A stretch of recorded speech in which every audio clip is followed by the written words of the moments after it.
na tulad din ng iyong pinag-utos, sila ay magpasakop at magpakita ng paggalang sa kanilang mga asawa, dahil iyong itinalaga na ang lalaki ang ulo ng kanyang asawa.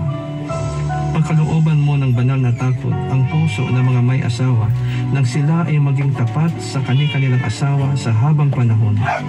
Iyo silang ilayo sa lahat ng uri ng tukso na makakapinsala sa kanilang pagsasama at sa kinabukasan ng kanilang mga pagkalooban mo ng tunay na pagsisisi at pagbabago ang puso ng mga may asawa na nahulog sa tukso o bumali ng kanilang sumpaang banal sa iyo at sa kanilang asawa.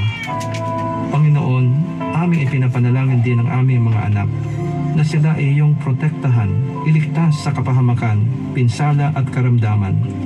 Pagkalooban ninyo sila ng banal na takot sa iyo at kakumbabaan upang kanilang igalang ang kanilang mga magulang at dinggin ang aral ng kanilang ama't ina nang sila ay mamuhay ng matagal na may karunungan at kasaganahan. Iyong pagtibayin ang loob ng aming mga kabataan, O Diyos, nang sila ay umiwas sa masasamang hilig at mga tukso ng kanilang henerasyon. Sa halip ay pagsikapan nilang maging matuwid, makatarungan, tapat, mapagmahal at mapayapa, magkaroon ng pusong malinis at marunong tumawag sa Panginoon.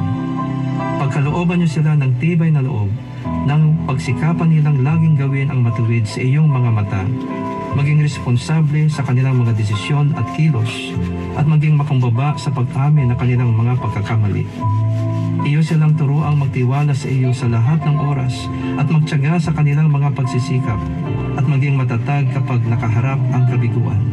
Iyong ipreserba ang iyong layunin para sa kanila at ipahintulot na matupad ito sa kanilang mga buhay upang ang pagpapala mo ay kanilang mapanatili at maipamana sa kanilang mga salinlahi.